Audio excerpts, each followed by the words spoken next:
final lecture. And just a quick reminder, as I mentioned in one of the previous lectures, remember how historians try to, you know, define the amount of time that needs to pass to call something history. And once you've ventured outside, sort of that realm, it's hard to really call your analysis historical analysis. You can provide sort of like a historian's approach to analyzing something that, say, happened 20 years ago, 30 years ago. But again, to really look at it in a very, um, you know, as objective as possible, right? Because it's almost impossible to be completely objective, but um, to provide the sort of objectivity that you need for the historical analysis, it's hard to do when it's something that is 15 years old.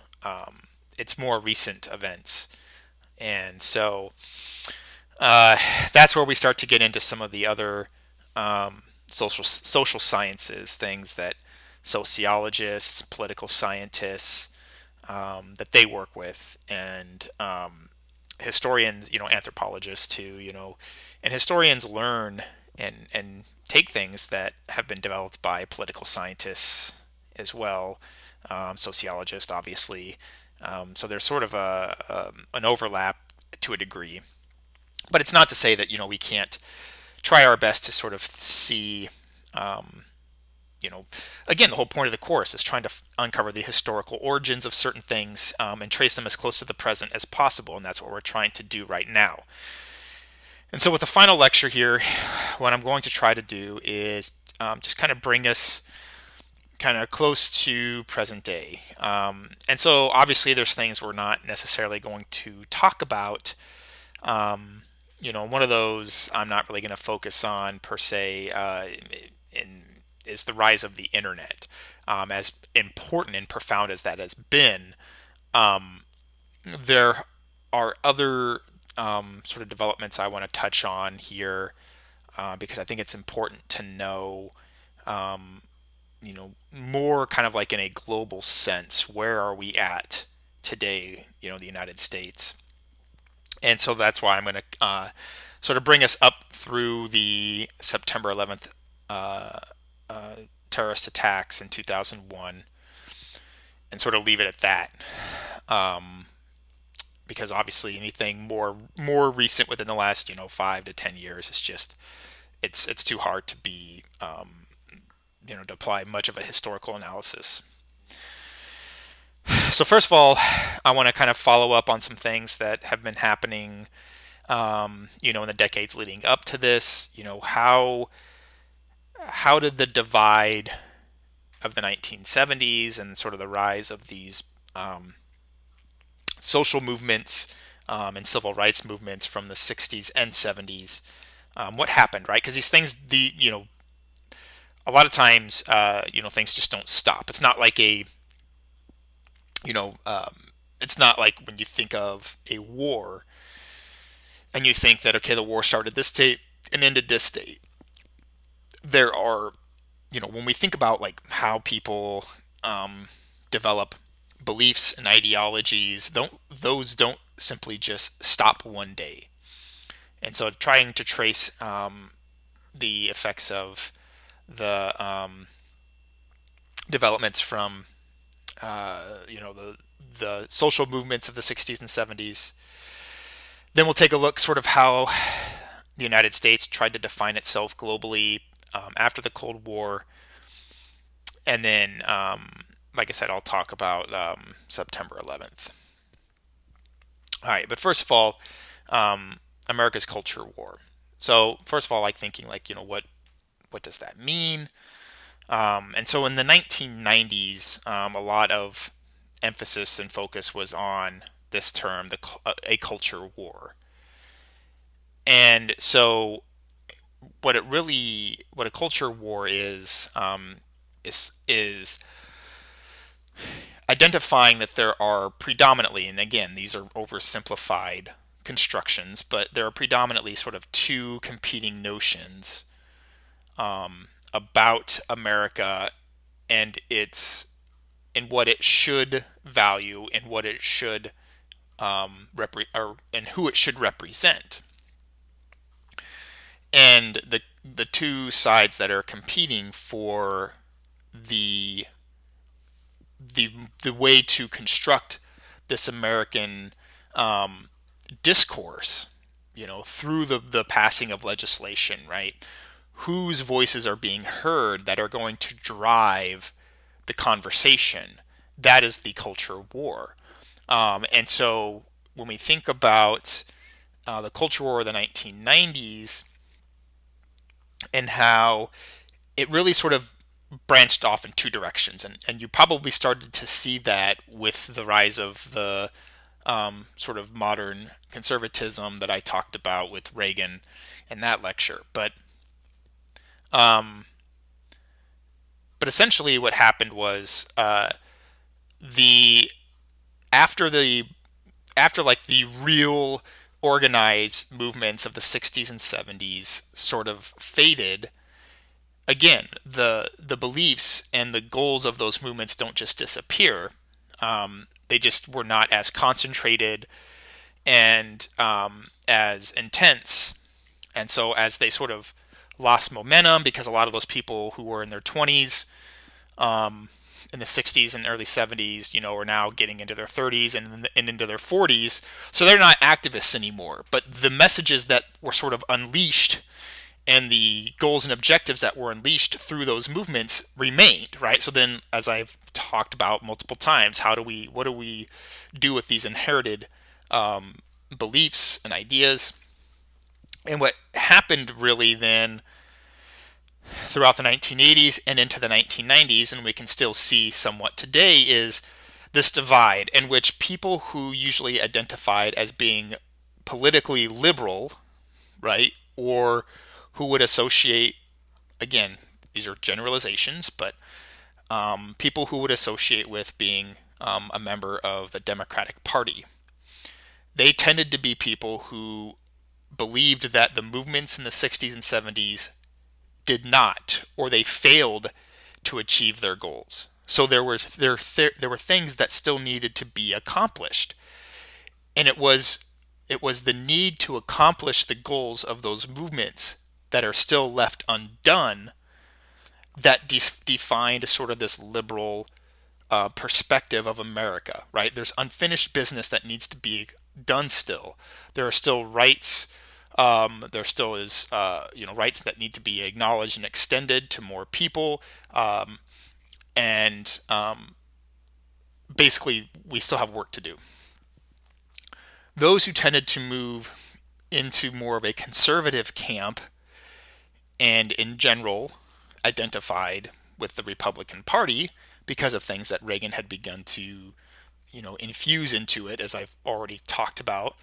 Um, they tended to see that things have, like, the country has already accomplished what the movements of the 60s and 70s set out to do. So there's essentially these issues that people were out in the streets protesting did not require that constant protest or reminder about it anymore, because in the minds of those who moved in the direction that became labeled generally as conservative, that belief was, we've achieved those goals, right? Like, so they would point, the civil rights legislation has been passed. There's nothing more to legislate about racial inequities, right? So that's sort of like these two competing camps, where the liberals would look at that and say, no, there still is so much left to be done. And so that became then, obviously, it's speaking to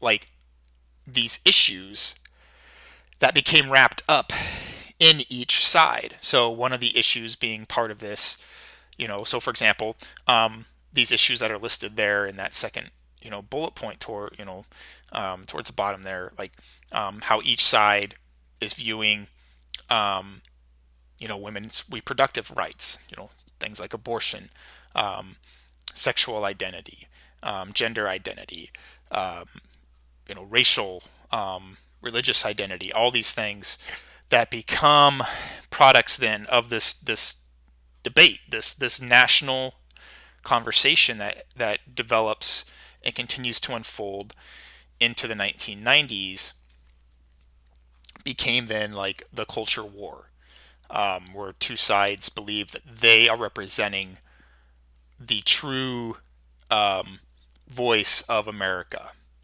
And we see that today, right? Like you can see like how it's been politicized today, because you just, if you watch any politician in DC, whenever they talk, they'll say the American people want this, right? And it doesn't matter if they're Democratic or Republican, they'll say the American people want this.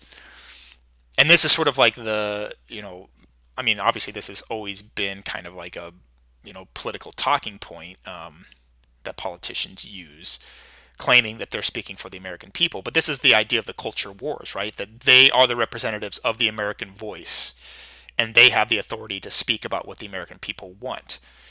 And depending on which party they align with, will sort of a lot of times construct the message that they say the American people want. And we see it here sort of like, in response to these competing notions of what should America's identity be. That came sort of in response then to the legacy of, the 1960s, 1970s social movements.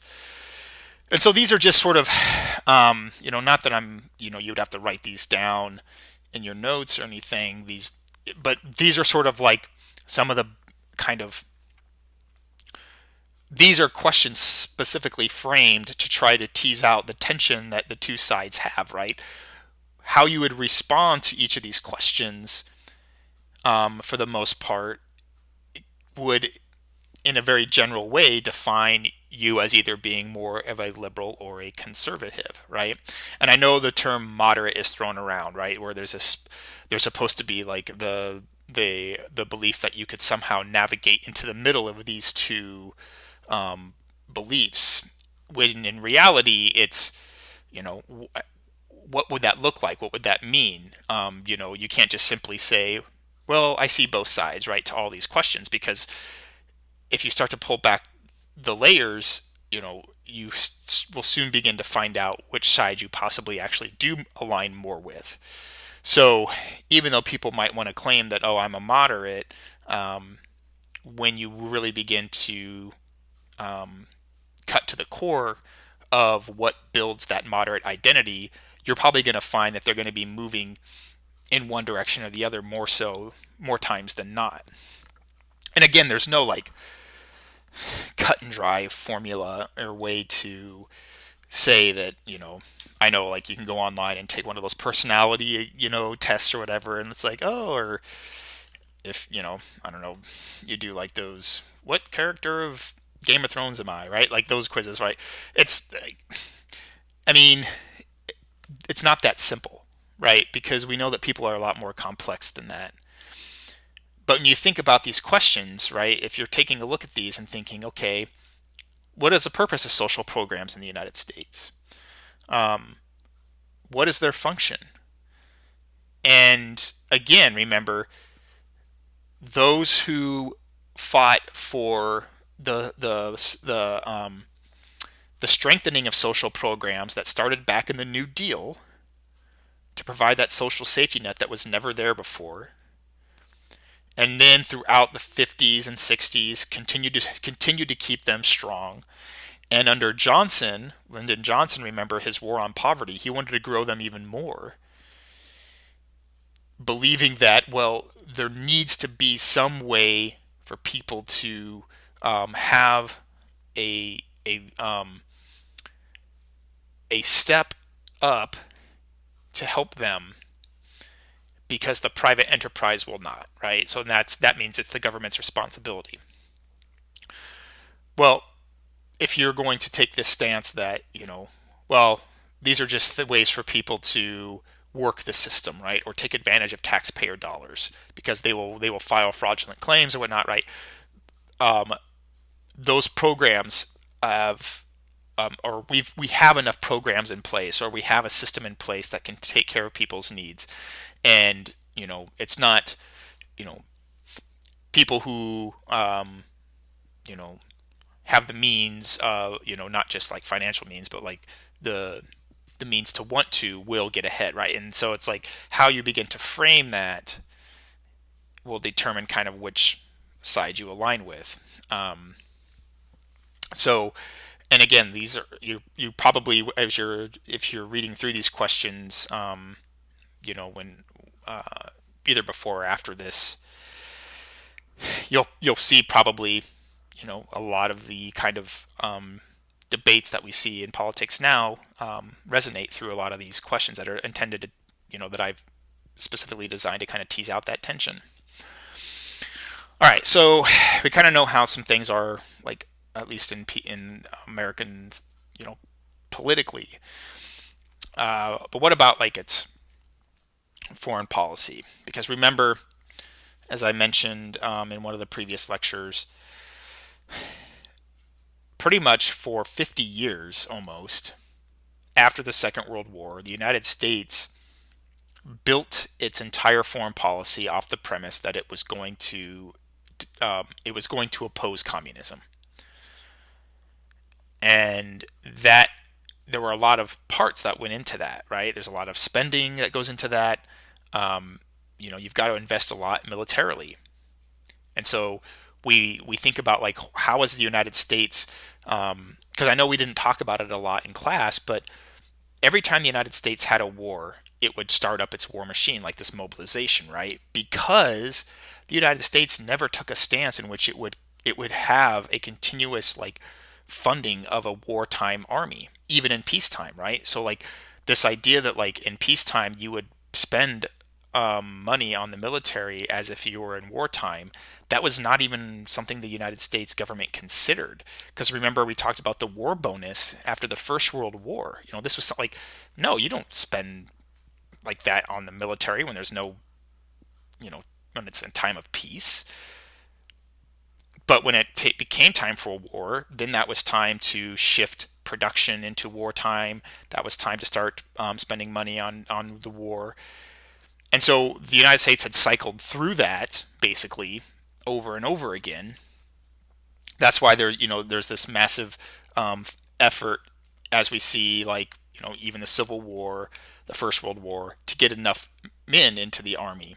That's why a draft was needed a lot of the time as well. But with after the Second World War, that changed because now the United States finds itself in a perpetual struggle against communism. And in order to ensure, or for the United States government in this sort of Cold War that it found itself in, it wanted to outspend the Soviet Union. Well, not necessarily outspend early on. I mean, that became an objective that Reagan wanted to achieve. But the idea was you're constantly spending on the military because you have to be developing, newer and better missiles and weapons of war in order to, if the event arose, be able to defeat the Soviet Union in combat. So it it produced what President Eisenhower in the 1950s called the military industrial complex. And he actually warned against it. He was very worried that the United States would become, so what he meant by a military industrial complex was he meant that much like we have, like, say, the steel, or had like the steel industry or the auto industry, that might be a better one since it's still around. How we have this auto industry that is very much kind of, it has like relations to like government programs, but it also is a private sector that employs people and has a constant sort of effect on the economy. He saw that happening with the military during the Cold War, that the military in itself is going to become, and like we're going to have the military industry.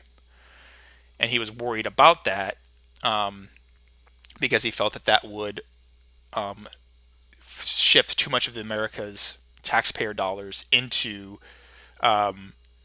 constantly developing military weapons and technology that would drain other sectors. And so the United States, when the Cold War ends, it had all these things in place, right? It has this like essentially military industrial complex, and it had over time it had built up a strong military presence globally, as you can see represented on this map here. Military bases all over the place, mainly because remember trying to prevent the spread of communism. So we think about, here's the Korean Peninsula here. This was to prevent the Korean, military bases in South Korea to safeguard against North Korea, which we still have today. Part of the reconstruction of Japan after the Second World War, the United States helped write Japan's new constitution, and in that constitution, Japan agreed not to have a standing army, with the agreement that the United States would always act and intervene on behalf of Japan's interests. So there's military bases in Japan. Here are the Philippines.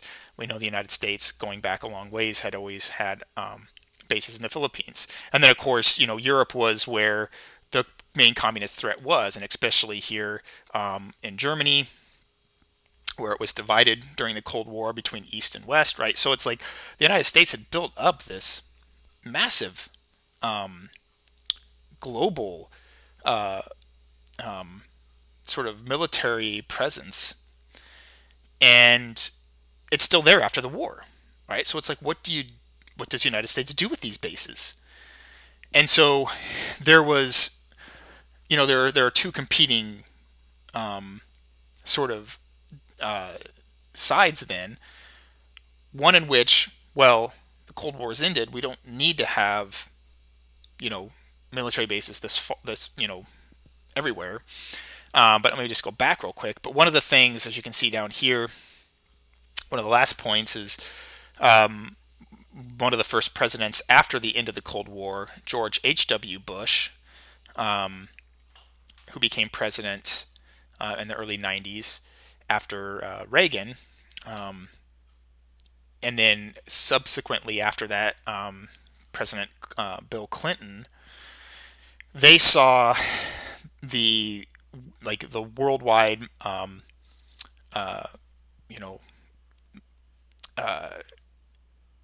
American presence as a way to act as like basically a global humanitarian sort of presence. And what that meant is the United States would only intervene and be able to very quickly intervene because they have bases all over the world. They would be able to go in and like act as a protectorate, go in and help, you know, take out any, violent dictators. So it became this idea that the United States, in a way, would be sort of like the world kind of protectorate in a way, trying to do things for the better of people who are threatened. And an example of this, one of the first examples, is the Persian Gulf War that happened in the early 90s. And so at the time, Iraq was ruled by a dictator, Saddam Hussein. And as you can see on the map here, here's the country of Kuwait, way down here by the Persian Gulf, and then the country of Iraq. Saddam Hussein, there was a long war that went on between Iraq and Iran, and so Iraq needed, it was trying to seize more oil reserves in Kuwait, and so it invaded, and the United States went in to defend Kuwait, and they called it Operation Desert Shield. And so again, it's just like, okay, the United States, communism's no longer a threat, but we still know that there are potential like aggressors. There'll still be countries that are acting belligerently, and so the United States would go in to protect them. And this was a multilateral effort. Multilateral meaning that it was multiple countries. It's a coalition, right? That's another word or way to think about it. Through the United Nations and a coalition that went in and was able to uh, uh, actually repeal the invasion and liberated Kuwait. And so the United States sort of, especially after Vietnam, this was at the time depicted as like a really kind of like a revitalization of the American military. The United States was seen sort of as, um, serving as what it intended to be, like a goodwill protectorate of vulnerable and weak countries, or should say militarily vulnerable countries, right? And that also led to other moments of intervention in places around the world to try to help. So, for example, in the early 90s, there was the intervention in Somalia when local warlords were essentially starving their own country to death. And then the disintegration of the former Yugoslavia and southeastern Europe, where countries began warring with each other, or the ethnicities that made up the former Yugoslavia began warring with each other as they tried to carve out nation states, and that led to ethnic cleansing of Bosnians by Serbians, and the United States went in there. And so you can see that, and then obviously the United States has continually tried to help aid in the Palestinian Israeli conflict. But it made the question then, okay, like, well, is this really in the United States' best interest, right? Is continually intervening globally in places what's best for the United States? And so that's still an ongoing sort of conversation. And it's sort of some of what, is wrapped up into the events that led to the 9/11 terrorist attacks. And I've already talked about, well, okay, so in the previous lecture, I remember I spent a little bit of time talking about the Soviet Afghan War. So we have to understand that the September 11th attacks did not just materialize out of nowhere, right? One thing I've constantly harped on in the class is there's always a combination of things, or there's always a bunch of things that sort of like come together to produce a particular event. It's never really just one thing. So that we have to think about, okay, what are like the series of events? Well, one of the overarching kind of tensions that built up, and this goes back, even into the 1800s. But there had always been, with the rise of with in the age of industrialization, when countries in Europe grew their military capabilities through industrialization, so like Great Britain, and they expanded out and began to colonize countries. The Middle East was an area that was colonized. Great Britain carved out a lot of territory in the Middle East. And so what you have then are essentially, and you could even go back, if you wanted to kind of talk about the Euro sort of the European Middle East divide that came about with the Crusades, after the spread of Islam in the 7th century. Either way, even in more recent history, there is this ongoing tension between those who are actually native to regions of the Middle East and the outsiders, or the imperial powers that came in. So it kind of developed then this mentality and belief and sort of understanding in a lot of Middle Eastern regions that there was a constant attempt to suppress and oppress them. And that's what the Soviet Afghan War really hit at. Because, like I said, um, the Muslims who came from all over places in the Middle East to fight in that war against the Soviet Union didn't see it as a war of nation states. They saw it as another invader, right? Another outsider, another um, uninvited imperial power trying to force its way into um, the region. And so that is sort of the inherited kind of tension that generation has been sort of generational in the Middle East, to be very resistant to any sort of outsider that they view as having whose intent is to control and basically deny the free sort of expression of their way of life. And I told you that it was during the Soviet-Afghan War that Al Qaeda formed. So this is where the leader of Al Qaeda, which is translated to the base, Osama bin Laden, formed that during that Soviet-Afghan War. So there's one thing in place, right, that we know led to the September 11th attacks. The Persian Gulf War. So remember, I told you Osama bin Laden he was born in Saudi Arabia. He was actually born to a very wealthy um, uh, family in Saudi Arabia, a family that had built up a construction business that was basically the most powerful one in the country. And um, and there's, just like any region of the world, there are people who there's political divide that is also sometimes informed by other cultural sort of identities. And in the Middle East, there are those who want to work with Western powers, despite the past colonization, because they see this as like, this is the modern development. If we want to be a modern country, we have to we have to deal with these modern nations in their way. But there's those who remain resistant to that. That no, you're basically just, this is just another form of imperialism.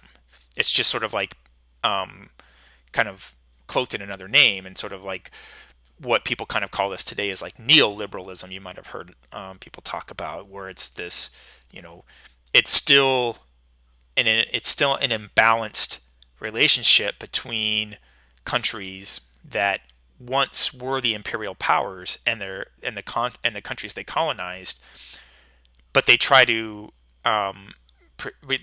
present it as a fair exchange and trade on an open market, when in reality, right, there's been years of like extracting of resources that have created this like huge imbalance. Anyway, so there are those like Osama bin Laden who, when the Persian Gulf War started, the United States got approval from the Saudi government to place military bases in the Middle East.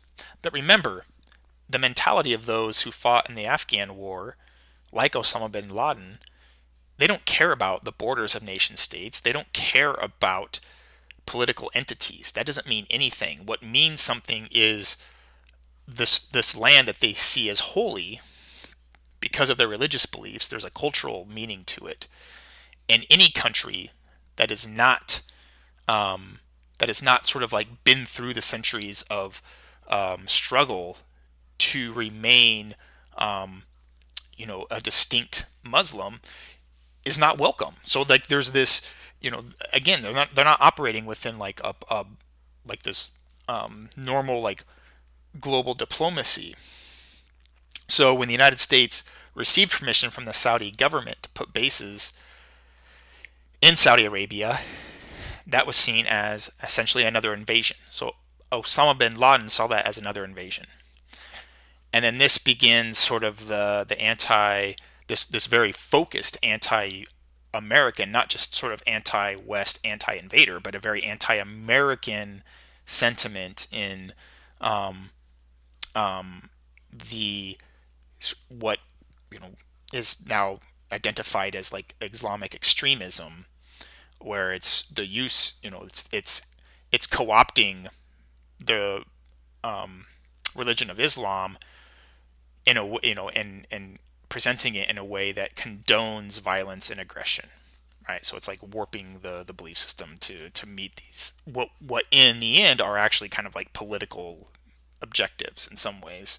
Um, but in the minds of those who are constructing it, like Osama bin Laden, that's not the case, right? This is not political for them.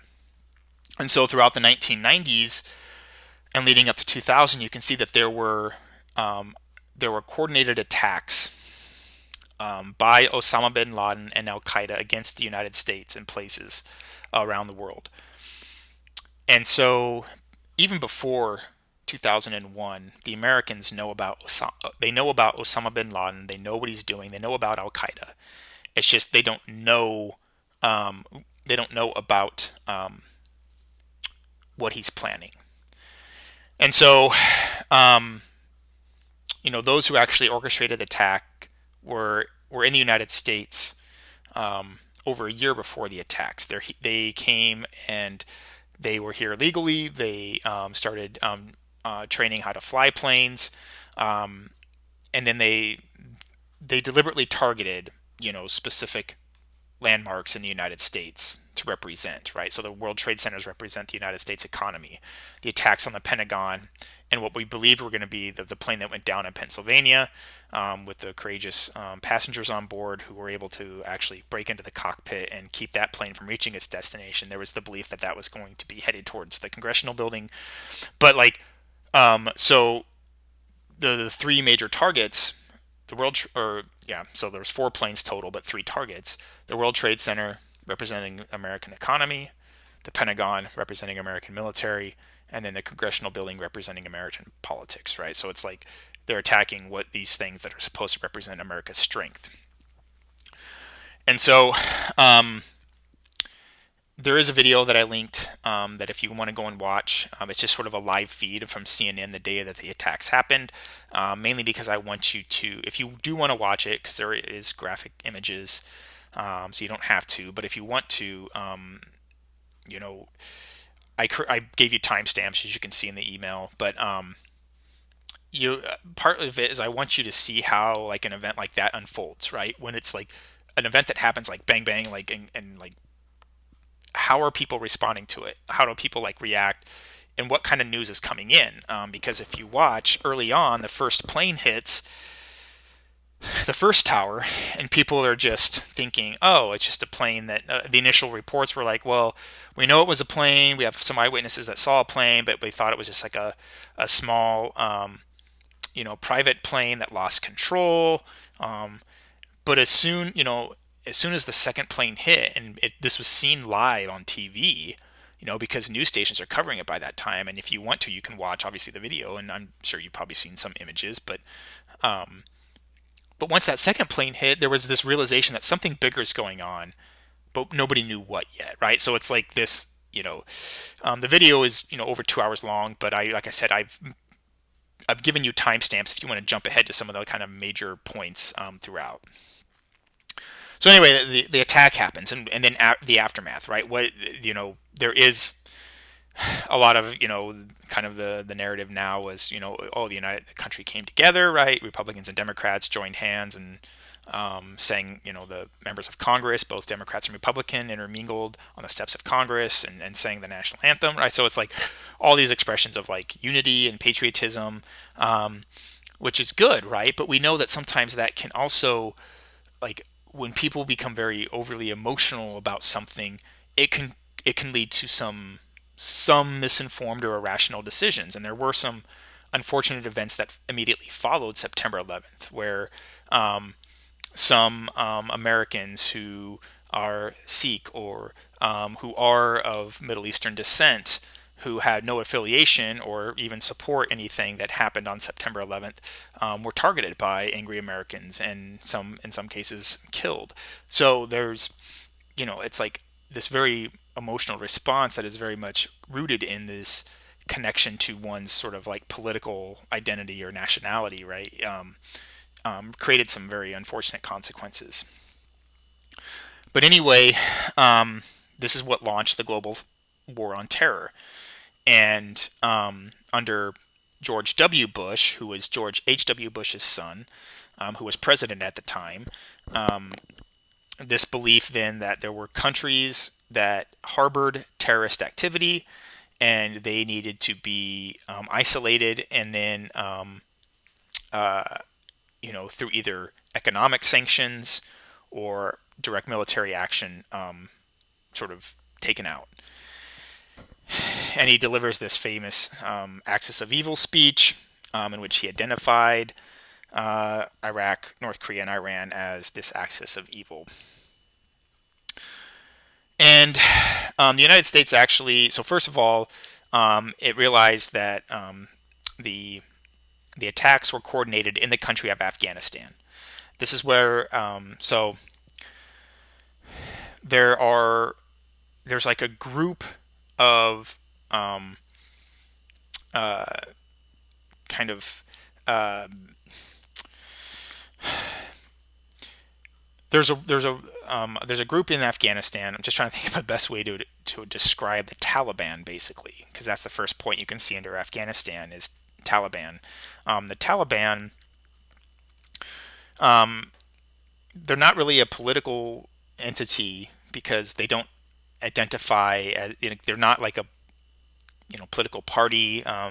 They they are in opposition to any sort of Afghani president or leader, but they operate kind of like as a basically a tribe, right? That's kind of the best way to describe it, I guess. But a very coordinated effort that controls parts of Afghanistan. And so there were remote regions of Afghanistan that the Taliban had control over, that the Afghani government, um, you know, had no, like they didn't control that region. The Taliban controlled it, and the Taliban was allowing Al Qaeda to train there. And so the United States went into Afghanistan and targeted both the Taliban and Al Qaeda. And then now there's huge controversy now about the United States and its invasion of Iraq, because we know now that a lot of the information that was used to um, go to war against Iraq in 2003 uh, was not true. Like uh, there was a charge that Saddam Hussein, who was the dictator of Iraq at the time, had coordinated with Osama bin Laden. That came out to be false. There was the accusations of creating weapons of mass destruction, but what does that even mean? Anyway, the United States went in. They took out Saddam Hussein. He was eventually captured, and then killed. But the problem then became, okay, the United States removed this dictator, but again, the Middle East does consist of nation states, but there are so many differing um, uh, uh, groups in these regions that do not align. So in Iraq, there are Sunni Muslims, there are Shiite Muslims, the there are the Kurds, right? They don't necessarily identify as Iraqi. They identify as those identities, and so telling them that they're all Iraqi um, doesn't really mean much. And so it leads then to this like a power vacuum, and then now it allows for the spread, like, because again, you can kill the leader, as eventually Osama bin Laden was killed. You can take out Al Qaeda, but the ideology doesn't die with it, right? It remains, so it evolves and absorbs, and it becomes something else, and that's where ISIS comes about, right? The rise of ISIS sort of comes out of the the killing of Saddam Hussein in Iraq, and the sort of ousting of Al Qaeda, and then now like there's still this belief in what would be more of a violent and radical Islam that then these groups take up and continue to champion, and it then creates this very, you know, which is a conversation that is still ongoing. Once you open up a war on terror, how does one win a war on terror, right? There should be a question mark up there, actually, like how to win a war on terror question. Because again, remember, you're not, Al Qaeda was not a country. Al Qaeda is a network. Al Zawahiri, who was second in command of Al Qaeda, was from Egypt. Osama bin Laden was from Saudi Arabia, right? So like, how do you take out a network of that is coordinated in a way that can plan attacks? So again, this is not, traditional warfare, if you can have traditional war. And so this is what's sort of the ongoing struggle with the United States, and its and why it has found trouble in stabilizing regions, because again, like, how do you defeat an ideology? And we see that even, like, obviously in the United States today, like, there's still racism today. There still are belief systems that don't just die when you blow up a building, or kill a leader of an organization that believed in those ideals. They simply shift to another group, and that becomes sort of like this ongoing question. Then, like, what do you do? And that's sort of, I guess, the best of, you know, bringing us up to some of the modern developments as I can. And again, like I said, this isn't, I know I've left out, it's again a survey class. It's impossible to cover everything. But if you want to, I guess, think about, going back here quickly to the culture wars. We know how the internet and now the rise of social media have, like, exacerbated this stuff even more, right? Because it gives people now a platform and a way to broadcast, and it creates more of this intense discussion then about, for example, I didn't mention that point before, but you see political correctness. Well, what does that mean, right? And this is a term that has sort of developed in the last 20 years or so, that somebody who says that, political correctness, meaning, like, someone who feels like they are being silenced for making a statement, and they couch it in this term of, oh, you're just too politically correct, but it's like thinking, and how the internet and social media have allowed people to sort of, like, carry on these conversations in a digital realm, right? You don't just, it's not like something that you see necessarily happening on the door or the steps of you know legislative buildings, and it happens online now. And so anyway, I know not an overall positive message here to end on, but I guess trying to take something positive away. You thinking about, you know, we as individuals still have power to um, insert our voices into the narrative, and it's important, I think, to ensure that you have educated yourself as much as possible on something before making a very defiant stance about it. And that's, part of the why I wanted to have the readings that we had.